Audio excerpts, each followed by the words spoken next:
اللہ تعالیٰ نے انسان کو جس طرح جان عطا فرمائی تو انسان کی جان کے بھی اس کے اوپر احکامات ہیں اللہ تعالیٰ کے. بالکل اسی طرح اللہ تعالیٰ نے انسان کو مال بھی عطا فرمایا. مال کے متعلق بھی اللہ تعالیٰ نے انسان کے لیے احکامات صادر فرمائے. قرآن کریم کی سورۃ الانعام میں آیت نمبر 141 میں اللہ تعالیٰ فرماتے ہیں کُلُوا مِن ثَمَرِهِ اذا اثمر وآتوا حقه یوم حصاده ولا تسرفوا انه لا يحب المسرفین. جب اللہ تعالیٰ تجھے غلہ اناج عطا فرما دے اس میں سے بھی آپ کھایا کرو، اور جس دن کٹائی کا دن ہو، کٹائی کا دن یعنی کاش کا دن جس دن آپ فصلوں میں سے اناج اور غلہ اٹھاتے ہیں اسی دن اس کا 20واں حصہ اللہ کی راہ میں صدقہ دے دیا کرو. تو ہر چیز کا صدقہ ہوتا ہے لیکن جو فصلوں کا صدقہ ہوتا ہے اس کو عشر کہتے ہیں. عشر نکال لیا کرو اور تم فضول خرچی نہ کیا کرو. انہ لا یحب المسرفین. اللہ تعالیٰ اسراف کرنے والوں کو، فضول خرچیاں کرنے والوں کو اللہ تعالیٰ پسند نہیں فرماتا. یہ سونا چاندی، کرنسی، مال، اپارٹمنٹس، بنگلے، بینک بیلنس، روپیہ پیسہ، مال مویشی، بنگلے، کوٹھیاں، یہ انسان کے پاس جائیداد ہے، جگیریں ہیں، گھر ہیں، مال ہے، حویلیاں ہیں، یہ سب اللہ تعالیٰ کی عطا فرمائی ہوئی نعمتیں ہیں. آپ ان نعمتوں کو اگر آپ استعمال کرتے ہیں تو آپ اللہ تعالیٰ کی نعمتوں کو جب استعمال کرتے ہیں تو اس میں سے آپ صدقہ بھی اللہ کی راہ میں دے دیا کریں. لیکن جو چیزیں جن کے اوپر زکوٰۃ فرض ہوتی ہے، سونا ہے، چاندی ہے، یا اس طرح اور بھی کچھ چیزیں ہیں جن کے اوپر زکوٰۃ فرض ہوتی ہے، وہ زکوٰۃ بہت زیادہ ضروری ہے. بعض لوگ کہتے ہیں کہ یہ ہماری ملکیت ہے، ہماری چیزیں ہیں، ہم کیوں اس میں سے زکوٰۃ دیں. حالانکہ قرآن کریم میں آیا جو لوگ اللہ تعالیٰ کے احکامات کے مطابق سونے چاندی سے زکوٰۃ نہیں دیتے تھے فَتُقْوَىٰ بِهَا جِبَاهُهُمْ وَجُنُوبُهُمْ وَظُهُورُهُمْ هَٰذَا مَا كَنَزْتُمْ لِأَنفُسِكُمْ. کہا جائے گا کہ ان کے سونے اور چاندی، ان کے روپے پیسے، مال و دولت کے ساتھ ان کے ماتھوں کو، ان کے پیشانیوں کو، ان کے دونوں پہلوؤں کو یعنی پسلیوں کو، ان سونے اور چاندی کے ساتھ آپ جہنم سے گرم کر کے ان کو داغو، کیونکہ انہوں نے اللہ کے عطا کیے ہوئے مال میں سے نہیں دیا تھا. یہاں پہ ناظرین ایک بات اور بھی سمجھیں. اگر اللہ تعالیٰ ہمیں غریب پیدا کرتا، اگر اللہ تعالیٰ ہمیں نہ عطا کرتا، اگر اللہ تعالیٰ ہمیں کسی مزدوری کرنے والے مزدور کے گھر میں پیدا کر دیتا، اگر اللہ تعالیٰ ہمیں کیڑا مکوڑا بنا دیتا یا کسی اور امت کے نبی کا گنہگار پیدا کر دیتا، پھر اللہ تعالیٰ ہمارے اوپر عذاب کا کوڑا بساتا، اللہ تعالیٰ ہمیں زمین سے ملیا میٹ کر دیتا، اللہ تعالیٰ کہیں ہمیں امریکہ کے جنگلات میں کوئی جانور بنا کے پیدا کر دیتا، اگر اللہ تعالیٰ ہمیں حشرات الارض، کیڑے مکوڑے اور آبی مخلوقات میں سے پیدا کر دیتا، نباتات میں سے پیدا کر دیتا، زمین کا ذرہ بنا دیتا، اگر اللہ تعالیٰ ہمیں یہ وافر رزق جو عطا فرمایا نہ دیتا تو پھر ہم کیا کر لیتے؟ کچھ بھی نہیں، ہمارے تو اختیار میں کچھ نہیں تھا. ایسی ہماری جو فصلیں ہیں، اگر ایک وقت تھا کہ جب ہماری فصلوں سے 25 من، زیادہ سے زیادہ 30 من ہمارے بچپن میں ہوا کرتی تھی، آج وہی فصلیں ہیں، آج وہی زمینیں ہیں جو 70، 80 اور 90 من تک نکال رہی ہیں. تو اگر تھوڑا رزق تھا تو تب تو لوگ کہتے تھے اللہ کا شکر ہے، دونوں ہاتھ پھیلا کے کہتے تھے اللہ کا شکر ہے. لیکن آج جب اللہ تعالیٰ نے ہمیں نعمتوں کی فراوانی عطا کر دی تو آج کتنے ہی احمق لوگ ہیں کہ اللہ کے دیے ہی ہوئے میں سے نہیں دے رہے. ایک مثال، اگر 20واں حصہ عشر بنتا ہے، 20واں حصہ عشر بنتا ہے تو یہ ہوا 20 من میں سے 1 من، 40 میں سے 2 من، 60 میں سے 3 من، 80 من گندم کسی نے نکالی تو اس میں سے 4 من وہ دے رہا ہے، اللہ کی راہ میں عشر دے رہا ہے. لیکن یہ آپ دیکھیں کہ اللہ کے دیے ہوئے میں سے ہی آپ نے دینا ہے. اگر اللہ تعالیٰ آپ کی فصلوں میں جھاڑ ہی کم پیدا کرتا، اگر آپ کو اللہ تعالیٰ اناج اور غلہ ہی کم دے دیتا تو پھر آپ کیا کرتے؟ اگر اللہ نے ہی دیا ہے تو اللہ کے دیے ہوئے میں سے آپ نے اللہ کی راہ میں نکالنا ہے تو یقیناً نکالیں، خوش دلی سے نکالیں۔ اور قرآن کریم سورۃ الانعام کی آیت نمبر 141 میں میں نے ابھی تلاوت فرمائی، اس مقام میں اللہ تعالیٰ فرماتے ہیں وَآتُوا حَقَّهُ يَوْمَ حَصَادِ، جس دن کٹائی کا دن ہو باہر فصلوں میں سے ہی آپ اپنا عشر نکال دیا کریں،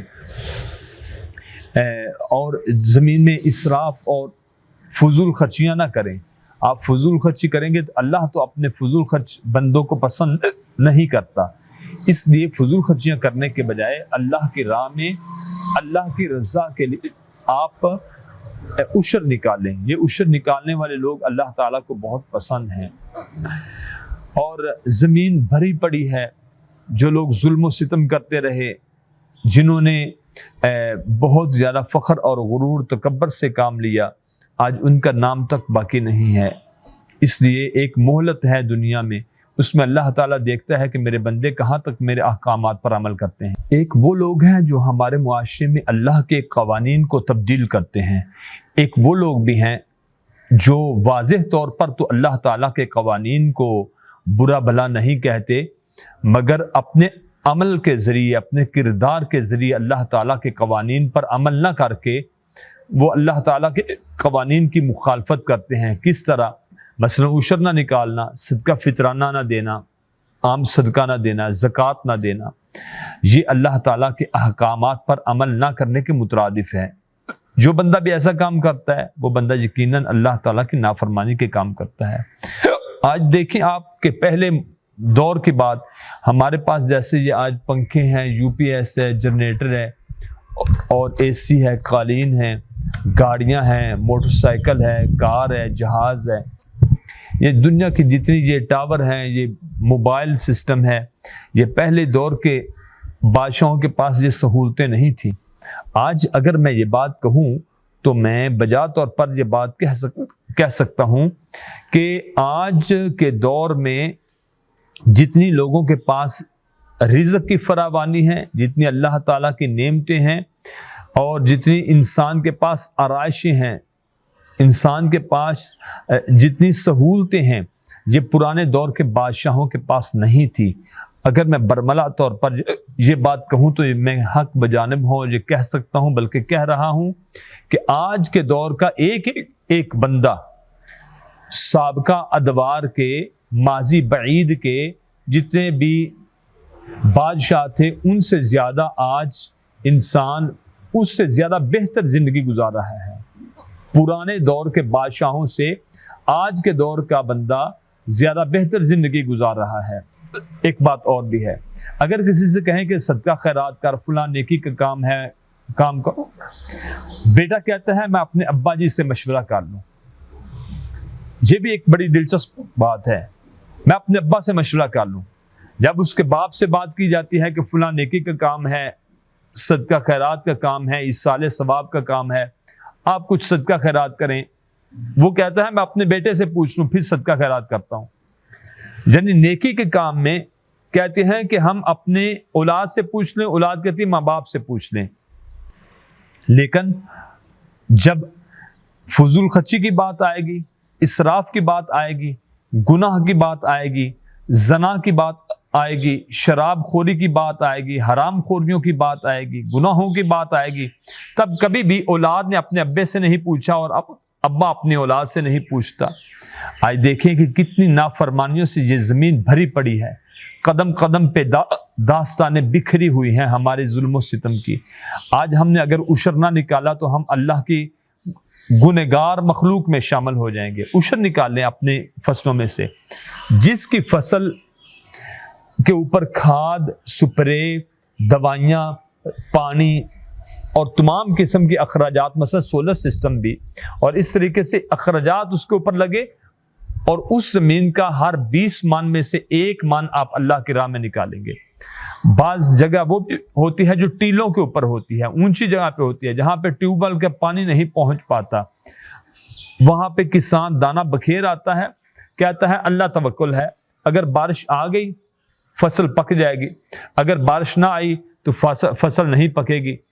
یا یہ ہے کہ جہاں پہ نہر چل رہی ہو، جس کو ٹھیٹھ پنجابی میں رجوایا، منجر اور چھوٹی نہر یا دریائی کھالا، نہری کھالا بھی کہتے ہیں، یا منجر وغیرہ، یا جہاں پہ پانی تھوڑا سا ایک ندی کی شکل میں گزر رہا ہوتا ہے، وہاں آپ کی فصل بالکل قریب ہے، وہاں پہ آپ کو پانی بآسانی پہنچ سکتا ہے، اس کے اوپر کو آپ کو ٹیکس بھی ادا نہیں کرنا پڑتا، یا آسمان کا بارش کا پانی آیا تو آپ کی فصل پک گئی، وہاں پہ آپ کو محنت نہیں کرنی پڑی۔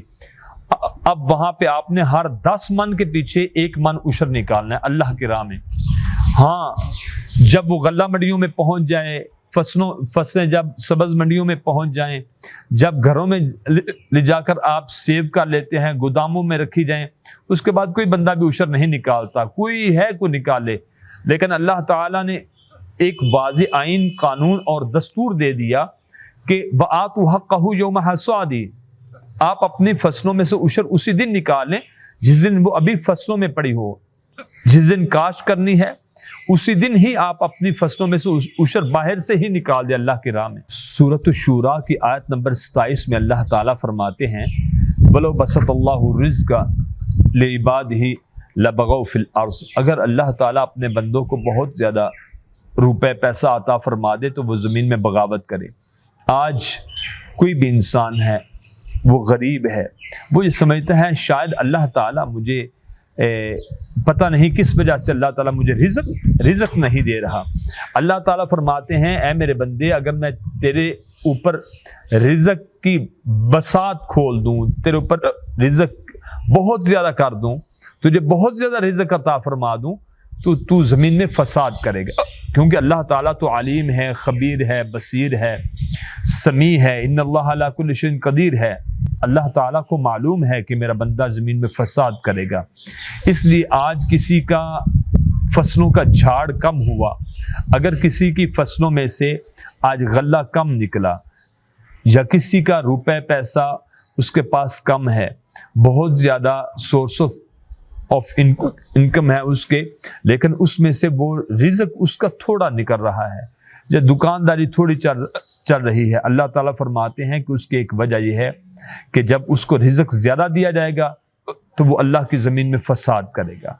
تو اس لیے جتنا اللہ تعالیٰ نے دیا اسی کے اوپر صابر اور شاکر بن کر ذکر و فکر میں یہ دنیا کی زندگی گزارنی چاہیے۔ اللہ تعالیٰ کی راہ میں عشر نکالنے سے ایک جہاں پر فائدہ یہ ہوتا ہے کہ انسان کی مالی اور معاشی ضروریات زندگی پوری ہو جاتی ہیں، وہاں پر ایک فائدہ یہ بھی ہوتا ہے کہ انسان روحانی طور پر اپنے مال کو اللہ کی راہ میں خرچ کر کے انسان دلی طور پر مطمئن اور پرسکون ہو جاتا ہے۔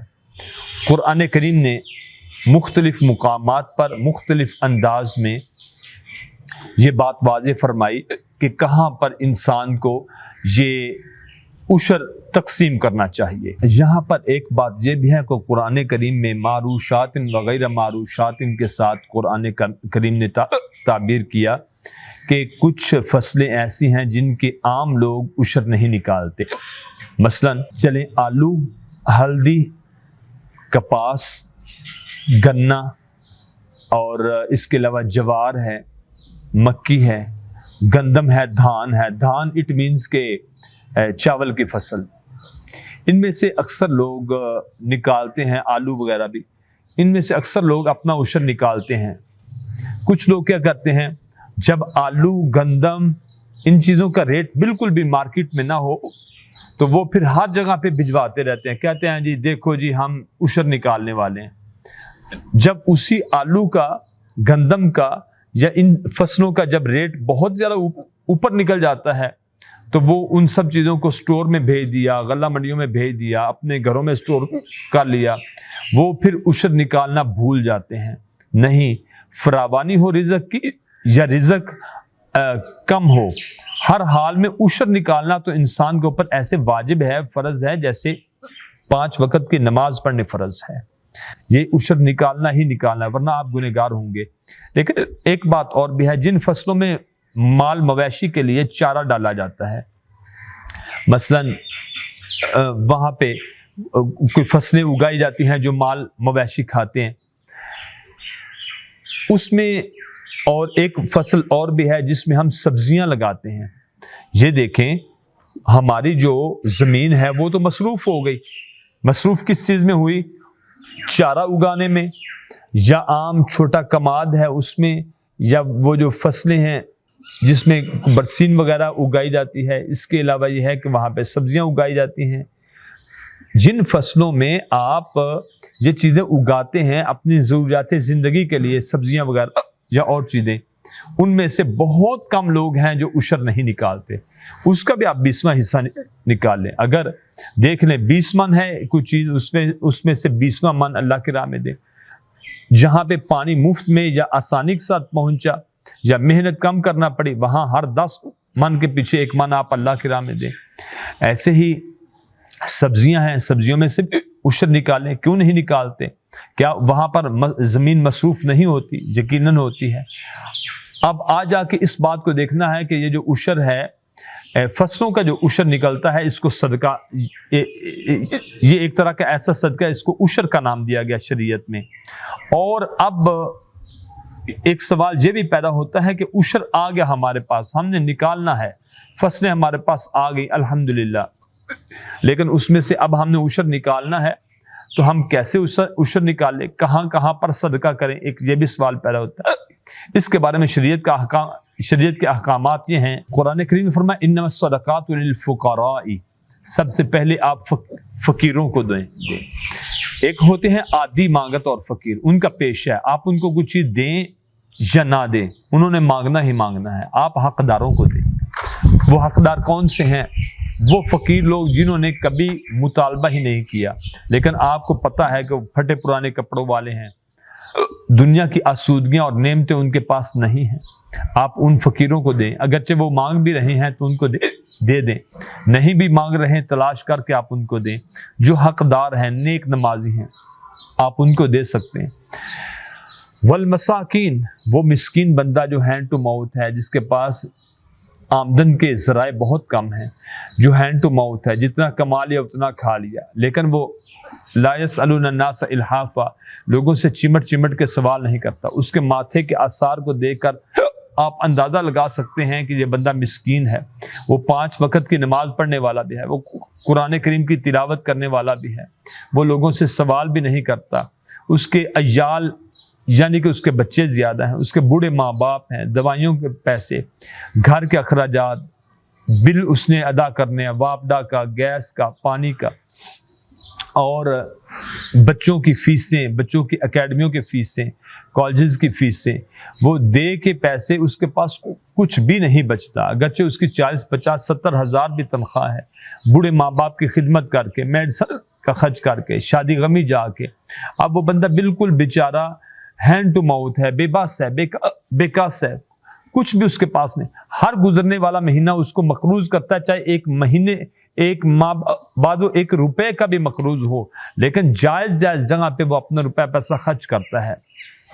میں اکثر کہا کرتا ہوں کہ گاؤں کی آبادیوں میں 3 سے 4 گھر ہوتے ہیں جو کچھ بھی نہ کمائیں، 1 سال بیٹھ کے کھانا کھا سکتے ہیں، لیکن چونکہ نمازی ہونا اس کے لیے شرط ہے، قرآن کریم کی تلاوت کرنے والا اس کے لیے ہونا شرط ہے۔ یہ گاؤں کی آبادیوں کے امام مسجد سمیت تمام کے تمام نمازی مسکین ہوتے ہیں، تو مسکینوں کو آپ عشر نکال کے دے سکتے ہیں۔ انما الصدقات للفقراء، فقیروں کو دیں، والمساکین، مسکینوں کو دیں، والعاملین علیہا، جو اس کے اوپر کام کر رہے ہیں۔ کام کیا کر رہے ہیں؟ ایک جگہ پہ مثلا یہاں پہ ڈھیر کیا جا رہا ہے سارے کا سارا عشر، کہ یہاں کی آبادی کے لوگوں میں برابر ڈیوائیڈ کر دیں گے، تقسیم کر دیں گے۔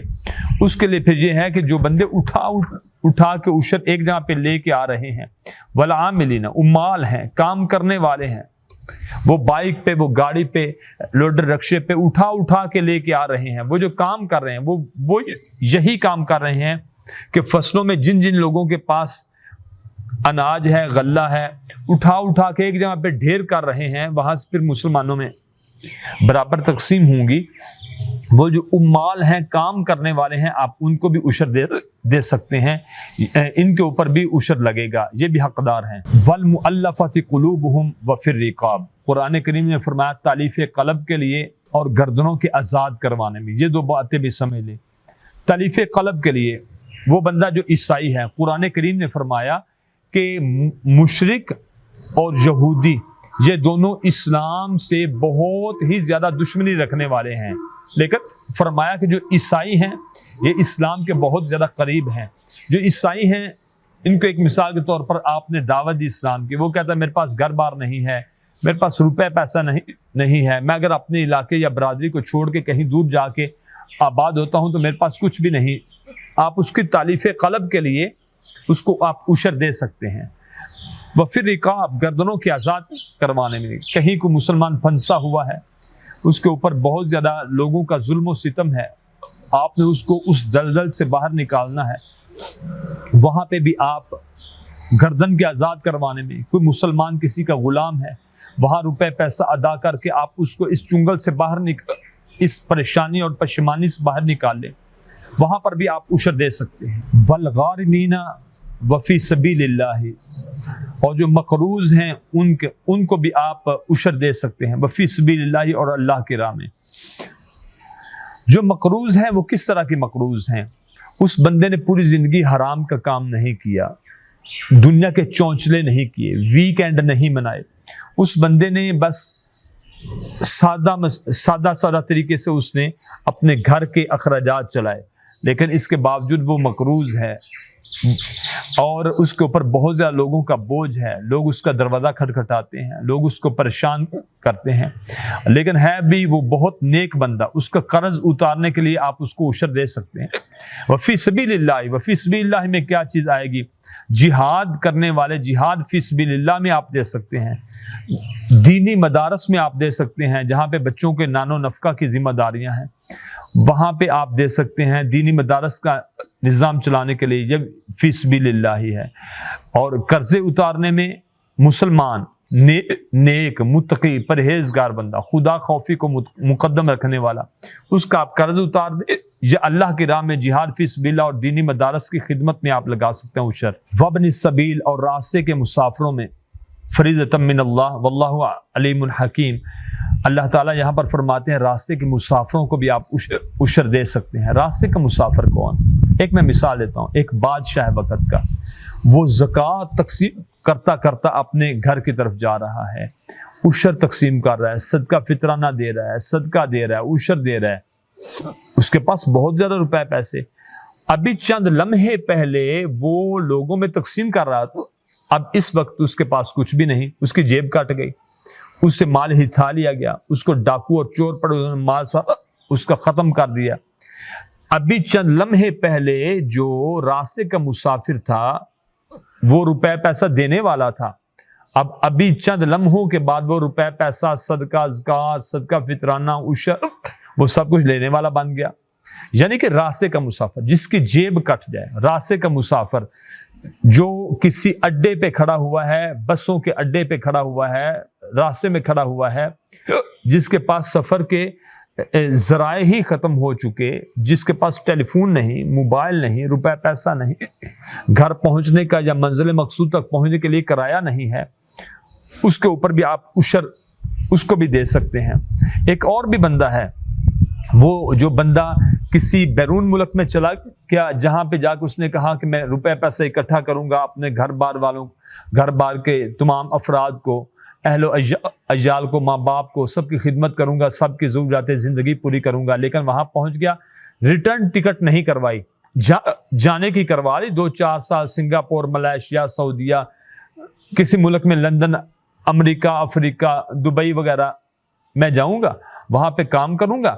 لیکن کام کرنے کے لیے تو چلا گیا، اس کے پاس اتنے پیسے نہیں تھے کہ وہ ریٹرن ٹکٹ بھی کروا لیتا 1-2 سال کا. اس نے وہ نہیں کروایا. اب وہاں پہ بیٹھا ہوا ہے. اب وہاں پہ جو پاکستانی کمیونٹی ہے، ہندوستان کی کمیونٹی ہے، بنگلہ دیش کی کمیونٹی ہے، لندن کی کمیونٹی ہے، دبئی کی کمیونٹی ہے، وہ کمیونٹی کے لوگ اپنا عشر اکٹھا کر کے اس کو دے سکتے ہیں. اس کو تو صدقہ بھی دے سکتے ہیں، اس کو تو وہ زکوٰۃ بھی دے سکتے ہیں. ایسے یہ وابن السبیل ہیں اللہ کے راہ میں، اللہ کے راہ میں مسافروں کو آپ دیں. تو یہ چند ایک گزارشات تھیں، جتنا اللہ تعالیٰ مجھے علم دیا اس کے مطابق میں نے اللہ تعالیٰ کی احکامات کو آپ تک پہنچایا۔ ھذا ما عندی واللہ اعلم بالصواب۔ اللہ تعالیٰ میرے سمیت سب کو عمل کی توفیق عطا فرمائے۔ السلام علیکم ورحمۃ اللہ وبرکاتہ۔